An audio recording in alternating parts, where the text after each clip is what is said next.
All right, here we go. We have Michael Spears here with, let's see if I get it right. You know what? How about you do it? Tennessee Survival School, Self-Reliance and Outdoors. You can cut all that crap short, call it TSS, Tennessee Survival School. There we go. That's what we do. Um, Thank y'all for coming out. As I said, my name's Michael with Tennessee Survival School. I'm the owner and head instructor.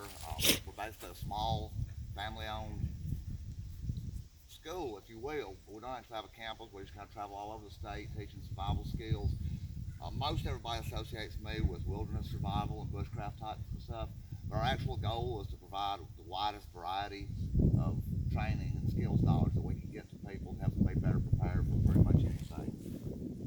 Be it an all-out sewage hits the fan situation or just something isolated like a tornado or even just a house fire. Anything that can displace you from your home can put you in a survival situation, period. With that said, today we're going to talk a little bit about what I call practical bushcraft. Um, some of the hardcore woodsmen are going to sit here and laugh at this because it's straying so far from what people would traditionally call woodcraft or bushcraft, but it's using these skills that work for everyday people, even if they're not necessarily interested in primitive type skills.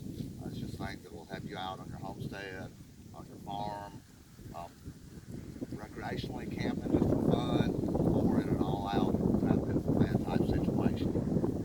There's just so many different things that can displace you from your home and put you in the outdoors at least for a short period of time until you get to a different location, different shelter, your bug out location, whatever the case may be. And having some of these skills will somewhat help your survival, but to me it's not about how well I can survive, it's how well I can thrive. Surviving's easy, just don't die. It's that simple. Um, but having knowledge to do things without having to pack 100 pounds of gear is what makes a whole lot of difference to me. Um, Worst case scenario for me would be, because my wife is mobility impaired, would be having to walk for any period of time or spend long periods of time non-recreationally in the outdoors if I couldn't use my vehicle to get from point A to point B. That's what got me involved with this, was learning ways to make roughing it smoother. Um, and it's not all necessarily just about camping or having to set up a primitive camp. Like I said, most of what we're going to talk about today can be just at home on the farm as it is in the middle of the woods up on top of the mountain somewhere. Um, the main thing I want everybody to get out of today, even if you don't learn an actual skill, is learn what things you may need to start working on. I'm sure everybody here has used a knife. I'm sure everybody here has built a fire.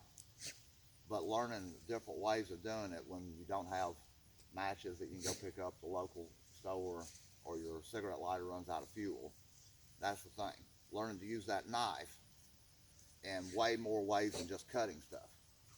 Um, that's a big focus to me. That knife is probably the number one most important tool you can have if you want to be more prepared for any survival situation, even more so than a gun. I'll stand by that. Um, there's not hardly anything there's not hardly anything I do on a regular basis every day that I don't need a knife. And I live in town. I live in the city. But we're going to get into some of that, and hopefully you'll see the foundation of where you can start working on some of these skills, build up your mental toolbox, if you will, because it weighs nothing. People can throw tons and tons of gear and supplies in their backpack, and that's all well and good.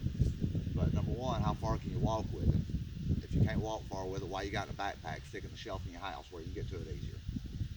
Um, if you're going to set things up like that in a pack, then it's because you're setting yourself up to have to leave the comfort of your home. Nobody really wants to plan to do that. Fact is, I don't care who you are or what your plans are, you could have to. Um, Even without that, a lot of these skills will come in handy again on the farm if you're dealing with a situation where there's no electricity. Um, Maybe it could be as simple as storms knock power out and you still need to cook. That knife is still going to be one of the number one tools we use, and you'll see why here in a minute. So with that said, I said a while ago that surviving's easy, just don't die. There's three main things aside from oxygen in the air. that we have to survive. And we call those the W's of survival. Or I'm sorry, call that the rule of threes. Told you I'll screw up on video. Rule of three says that we can go roughly 3 minutes without oxygen. You're going to be brain dead by then.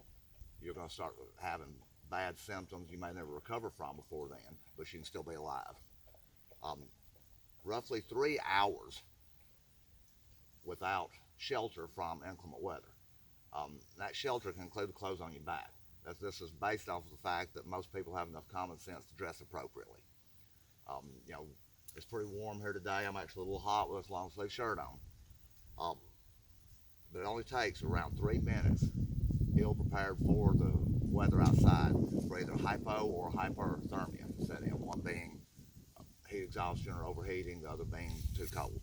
It's all about protecting the body's core temperature. You got to protect 98.6. The next one is you can go roughly 3 days without water.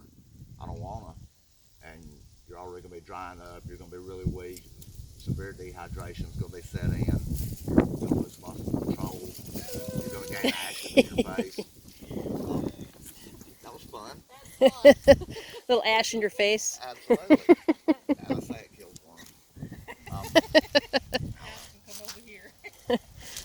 You can go roughly Rule of the 3 campfire. weeks. I'll say it again. You can go roughly 3 weeks without food. I don't wanna. I'm skinny. I can't go 3 days without food. I'd be starving to death. But physically, the average body can go 3 weeks. Now, at that 3-week point, on average, your body's going to already start doing what they call self-cannibalizing. It's going to start eating itself from the inside out to try and maintain the organs. Think of it like leprosy in reverse. So I gotta go 3 weeks and wait. You may lose a little more than weight if you wait 3 weeks. So you look at that and then back up and think, okay, what would be the number? We'll start looking for supplies and or tools that you may need and the skills go along with them to first survive those situations and then build off of that to make those situations more comfortable where you can actually thrive. The oxygen level, there's nothing we can do about that. It is what it is wherever we're at. It was a little rough just a second ago and all the ashes blew, and I think mine got cut back just a touch, but it quit. But let's go to the shelter situation. Well, number one, if you were talking, living out of a bug out bag, or even just off of your farm or homestead, just make sure that you have appropriate clothing for the weather. That's always a good start. Second is have ways of setting up an emergency shelter. That's going to be your clothing's going to do no good if it's 30 degrees outside, you're caught away from home, and it's raining. You're soaked, you're going to be hypothermic in minutes. If you're as much as a mile away from your shelter location, you may actually be experiencing serious hypothermia, frostbite. You may not even make it. In those cases, even if you're just on the backside of property checking the fence line, it'd be a good idea to have a small pack with you, with something like a tarp, something you can set up an emergency shelter with. These are nylon tarps. These right here is huge. These are 10 foot by 10 foot. I can set up a shelter for 2 with gear for a month inside that one tarp right there, about 30 different ways. These are available for like $35. They're nothing very expensive, and they only weigh about 3 pounds. Just having something like that and the knowledge to go along with it to set up a really fast shelter to get in and out of the weather could save your life. Most definitely if you end up having to strike out on foot and leave your home for places unknown because your home was compromised. Here, y'all down in this area, from what I see, y'all are a little bit more lucky than a lot of places. It seems like neighbors know each other pretty well for the most part down in this area. In Cookeville, not so much. If we do know each other, we want to stay away from each other. So that's situation dependent there on how you would actually set your pack up. It happens because you know your neighbors too well. It does. It does. It happens because of 2 a.m. no-knock raids on the next door neighbor's house that I'm just not happy with. We'll get a little paranoid when cops start stacking up entry teams in my yard. But I digress a little bit there. Um, with the shelter, if you don't have the tarp or something, you're gonna need the knowledge to. We're blessed in Tennessee. We got cedar trees, cedar limbs, and rock outcroppings, just like a shelf, can make a really fast shelter. Cut and break them limbs off, stack them up, and you got a place to get in. They'll knock a lot of rain, snow, or whatever off of you. But it all boils down again to needing something to cut with, most likely. Again, not necessarily a knife, or a knife, axe, hatchet, something. You're going to need a cutting tool, just to make that smoother, make that job a little bit easier, expend a little less calories in doing the job. Now, when you progress into this, now let's think, okay, well, I might need to build a fire. Now you're really going to need that knife. Here in a minute, we'll get into the knife. I'll show you just how much of the fire process, literally every aspect, you can use that knife right there for. And that's one of the few tools you'll even need. And that includes getting the fire started itself. As we progress on further down, you're also going to need water. Is a knife really going to help me get water? No. Is it going to help me make that water drinkable? Sure it will, because you're backing back up to the fire again. You can always boil the water.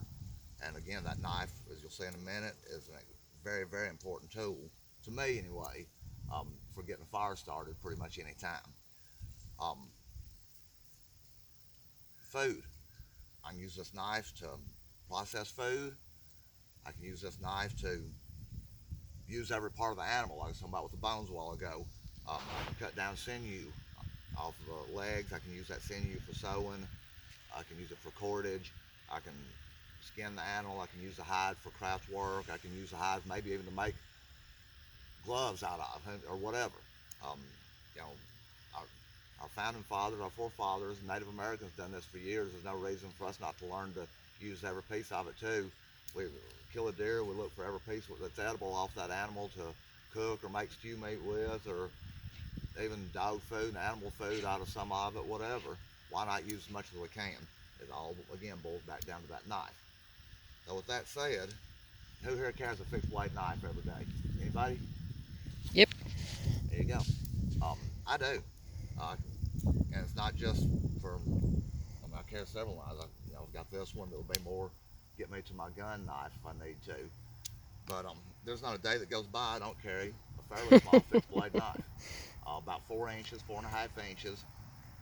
But if I had to, this knife would be all I really need to fill the role of a cutting tool in pretty much any survival situation.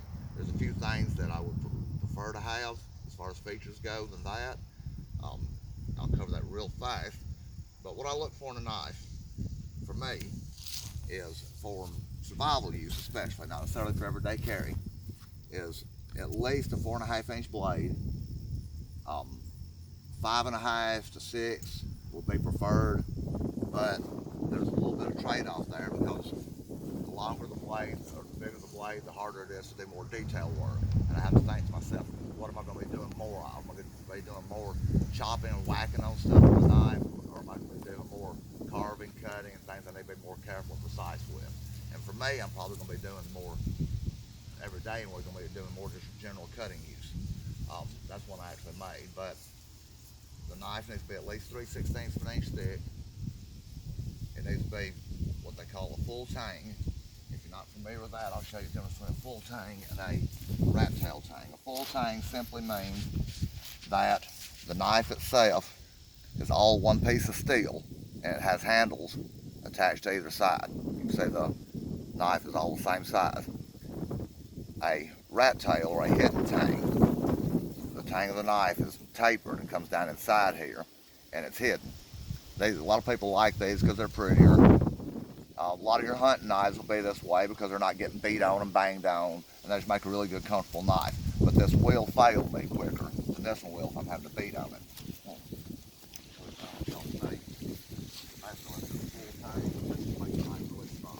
all one piece of steel all the way through, and it has handles slapped on each side, as opposed to hollow. You made that one? This one's homemade too. That's one of my creations. That's actually my first one I've ever made. It's my cutting edge blade is still one of my favorite. I think I've got maybe wrapped up in that. And I bought every single piece of it. It wasn't even a scrap I found laying around.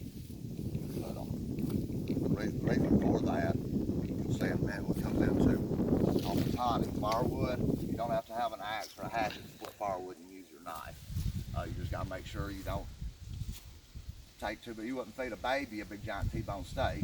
So you want to make sure that whatever wood you're trying to split down is no more than 2/3 most thickness of however long your knife blade is. That way you've always got a little point that you can feed on with a stick and feed it down through there. Which comes to another point on the knife. That full tang I just mentioned will make it a lot more durable. There'll be a lot less chance of breaking the handle loose. Because those handles are, some of them they do pin, most of them are just glued in. Back in the old days they used pewter, sometimes pine sap. Old mountain men just use pine sap, make pine tar, pine pitch to glue them handles in. They work fine for skinners and stuff, they just couldn't feed on them, they would jar back loose. The second thing, or the third thing is, for me, I do not want stainless steel. Everybody wants stainless steel knives because they're easy to maintain. And I do have a few that are stainless. These are not. I would not, personally, would not own one for survival use that was not carbon steel, preferably really high carbon content. Getting into a little bit of details on the metallurgy, but 1095 carbon, carbon content. You will have to keep them oiled. Don't use, in my opinion, I don't use gun oil or anything like that on my knives. I use food grade mineral oil or olive oil, peanut oil, rendered animal fat because I want it to not rust, but I want it to be food safe. My wife will tell you, this one right here, I carry it everywhere I go. We go into a steakhouse to eat. That's why I cut my food. Make sure I'm used to it.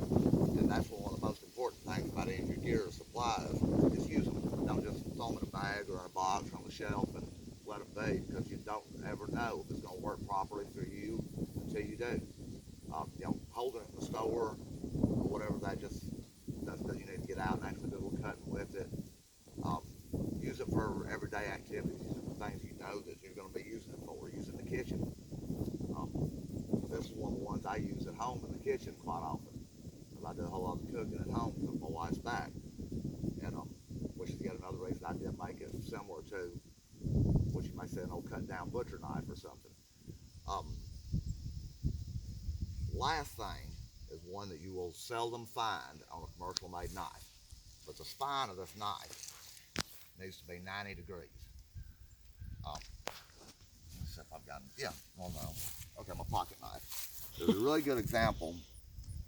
If you look at the back of most store-bought knives, and they look like they've got a good square 90-degree edge on the spine of them. But in actuality, they're machining those edges off just ever so slightly so nobody gets scratched with the backhoe. I can sit there and scratch all day long and all it's going to do is cure an itch. If I do that with the spine on that one, it's going to bring blood.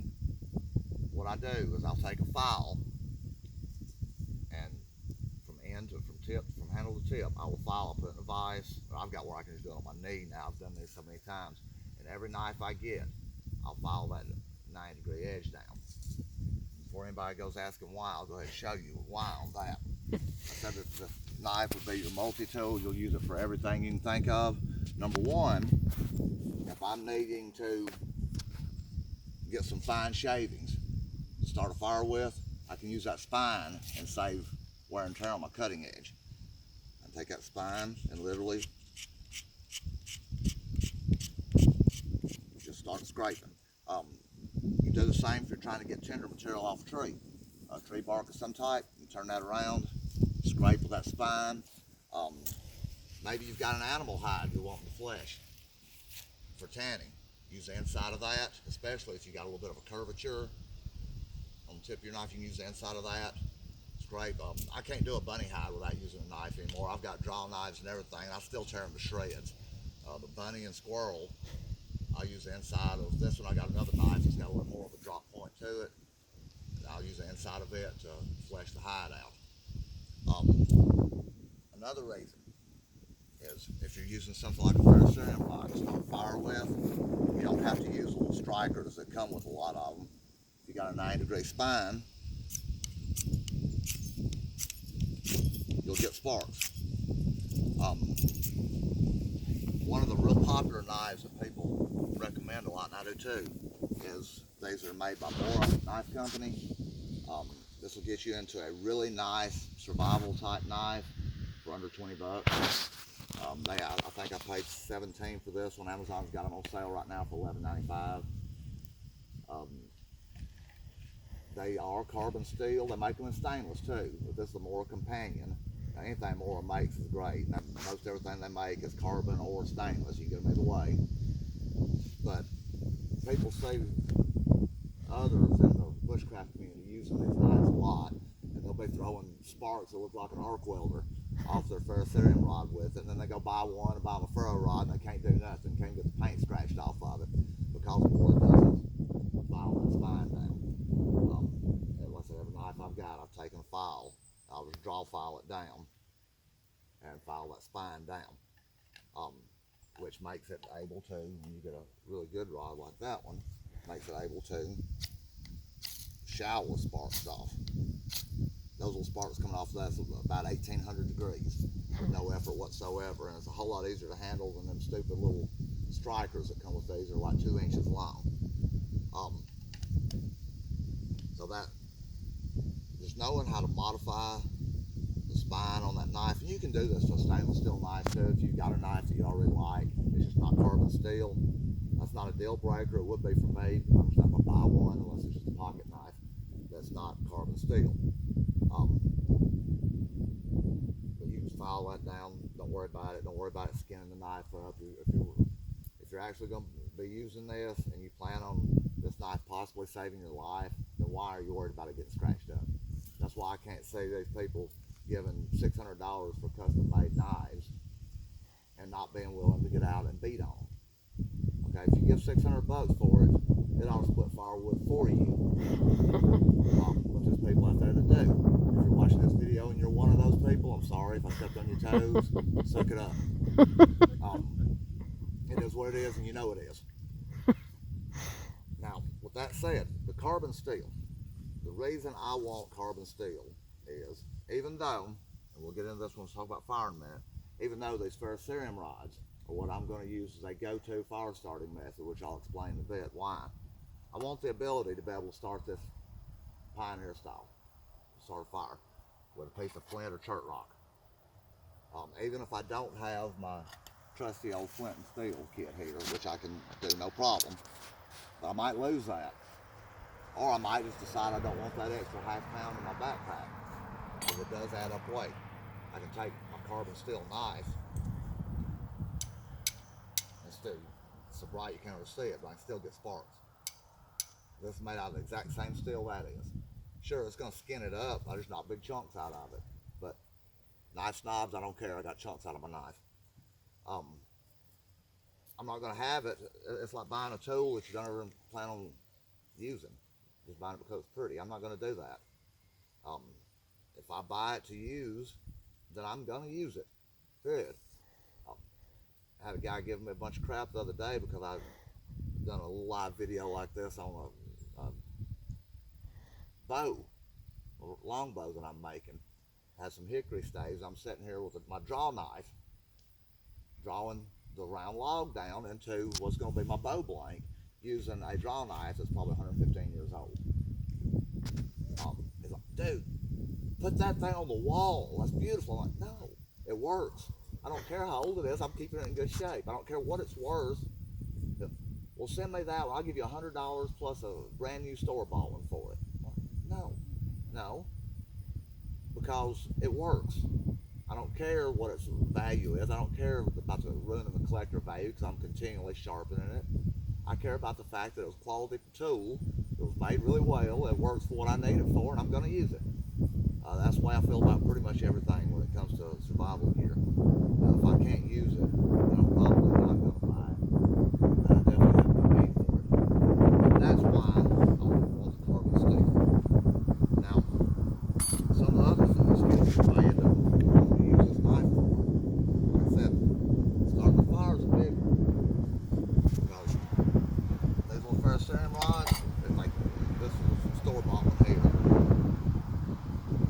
a little striker like that with them, and they're always attached to a cord.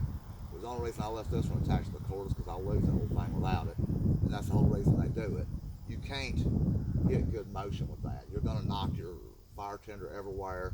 You're going to end up, if you're like me, you're going to end up getting so frustrated. You take this thing, ball it all up, and throw it in the woods. The only thing good I can say about this fire striker is it's got a beer bottle opener on it. Why, I don't know. Everybody needs to be drinking a beer in the middle of the woods while they're building a fire, I guess. But the little strikers are really awkward because most of them. Little ones that look like a mat.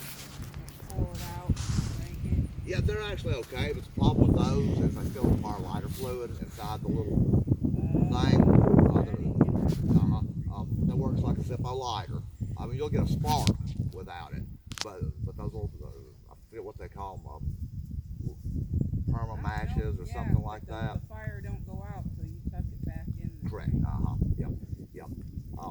But yeah, you actually have a fill hole on the bottom that you can fill up with some Zippo fluid, and they're handy little things to have for sure. And unlike a Zippo, they don't leak out and evaporate. The Zippo just absolutely evaporate on you fast, and I won't carry one in my pocket because every time I buy one and put it in my pocket, it leaks out on my leg. They're great lighters, but for the stuff like this, they're not practical to me because that just requires yet another staple good or supply that you have to stockpile up on. With the ferrocerium rod, it works even if it's wet. I can drop this in that stream back there, pick it out, wipe it on my shirt, and start a fire with it immediately. These little strikers, most of the time you end up having to get down really close to your fire tender to ever, and I'm just not very good with them because I don't use them, to ever get much spark at all. Okay? But with that same ferrocerium rod, I can take that and my knife, and I can throw massive sparks and not be having to hold this little thing here. I think the main reason I kept this one on here is because it's got a 4-inch ruler on it. I don't know. They come in the kit. The little rods are really great. But so I'm going to use my knife with this one, cutting cordage and whatnot. I'm going to use it for scraping the backside, even animal hides. You can even use it if you got a good edge on that.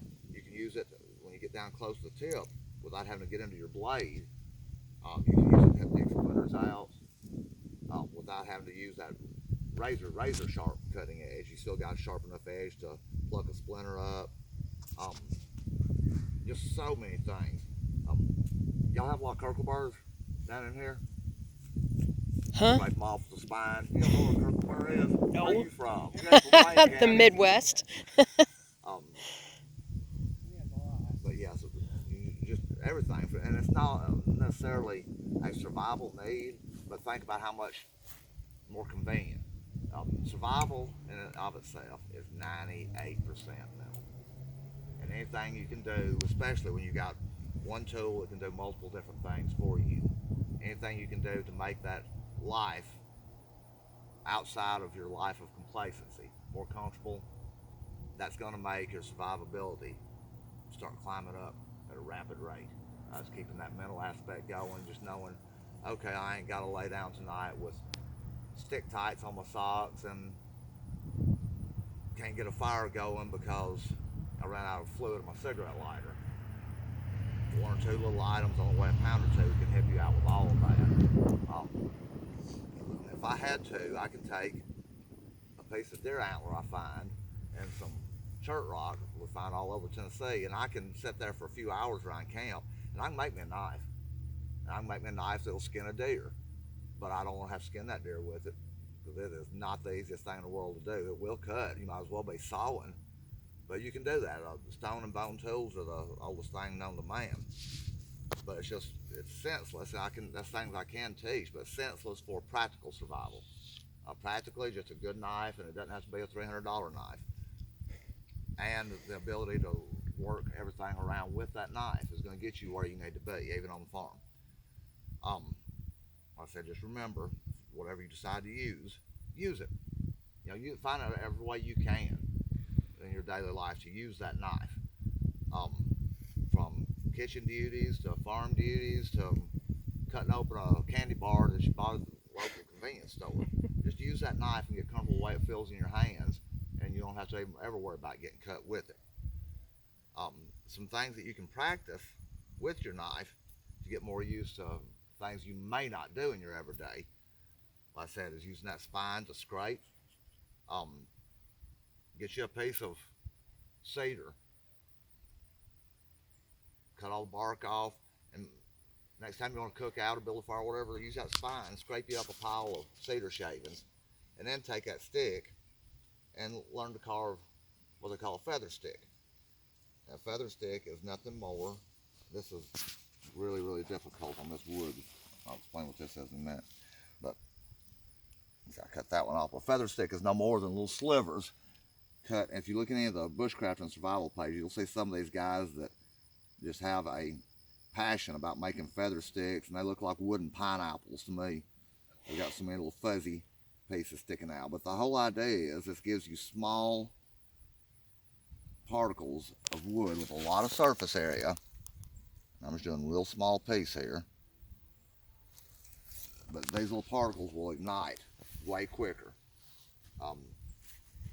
There's a challenge a lot of the bushcraft instructors like throwing out. They call it one stick fire. You get a 10-inch long, 4-inch diameter piece of wood, and you got to build a fire long enough to boil water on top of it with nothing but that one stick of wood, period. That one stick of wood, your knife, and your ignition choice or method of choice, ferro rod, flint and steel, something like that. Making them feather sticks off of 2 or 3 busted up chunks of that is about the only way you're going to get that fire going like that. But learn to control that edge. Every cutting edge is different, and learning to cut little fine curls like that will get you super fine control of your knife. And every knife's going to feel a little different, so whatever knife you prefer to use, you want to be your main knife, practice things like that with it. This knife here has got a totally different type of grind to it, and I'm pretty sure no matter what I do, I'm not going to be able to get a good feather with it. I've never tried. Yeah, you're getting A some. little bit, cutting it off. At the risk of getting into a lot of knife tech, most of your store-bought knives have what they call a convex grind, which is ever so slightly rounded on the sides. That's why if you ever had a Buck brand knife, they're razor sharp out of the box and they're a pain in the butt to sharpen. That's why they got a really hard convex grind, and you have to learn. Oh. Not the first time. You have to learn to roll the knife when you're honing it to get a good edge on it. The ones that I make, the ones I prefer, have what's called a Scandinavian grind, which is a true flat point. A lot of kitchen knives, the reason they cut so well and they're easy to sharpen, they have what they call a full flat grind, which goes from literally the spine all the way down the cutting edge, just flat. They're not as tough, they're not as durable. The edge will roll. That's why Buck knives used to be so durable, that slightly rounded convex grind. But that convex grind makes it a lot harder to do detail work with it, because you got to kind of work the knife a little bit instead of just pushing down with it. A real important thing to know though is, especially in a survival situation, unlike me, y'all probably ain't going to be sitting around in chairs. Doing work like this, you might find yourself on the ground like I am, or sitting on a log or a stump. Safety, safety, safety. There's something we call the triangle of death. Knees to belly button.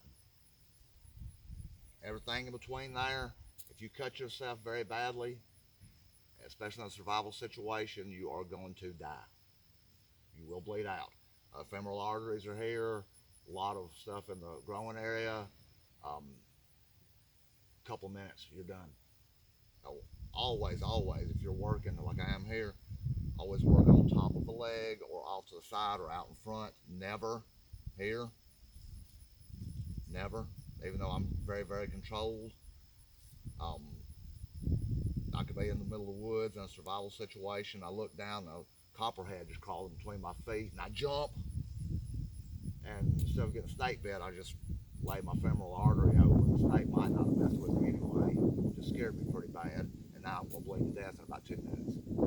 So stay out of that area. I like to teach people when they're learning skills with their knife that they're not used to, especially holding an item in one hand, the knife in the other. You get a lot of mechanical stuff going on that a lot of people are not used to unless you sit around with your grandpa learning to whittle when you was 4. But either find a rest, either rest the blade on the outside of your leg to cut, or rest your material. Okay. Always a good grip. I try, there's a few times I'll put my thumb on the spine back here. Um, usually it's on the off hand because I'll push ever so gently if I'm trying to do something really, really fine. But for the most part, just get a good full grip and always away from whatever body parts. Even I've seen some of there's an instructor who runs a big school up north, and he will teach one of the methods is having this knife up here in your chest. Um, you can see it really well. He's like me, he's about half blind. You can see it really well. But what he's doing is that knife's not moving when he does that. He's got his arm pulled in the chest area, and he's pulling the material, getting his shavings or carving out whatever it is that he's working on. Now, one that a lot of people do like, and sometimes I'll use it, is turning the knife backwards, and they call it gorilla fingers, because you're basically rolling that knife. You use this like you're trying to scoop out or cut a notch a lot of times, and I do like using. I'll put my thumb underneath there, and I always make sure that I've got something between here, up in the wood, and you can use that and start carving that notch. The reason this wood looks like it's working good is this is a piece of really, really, really sappy, fat wood.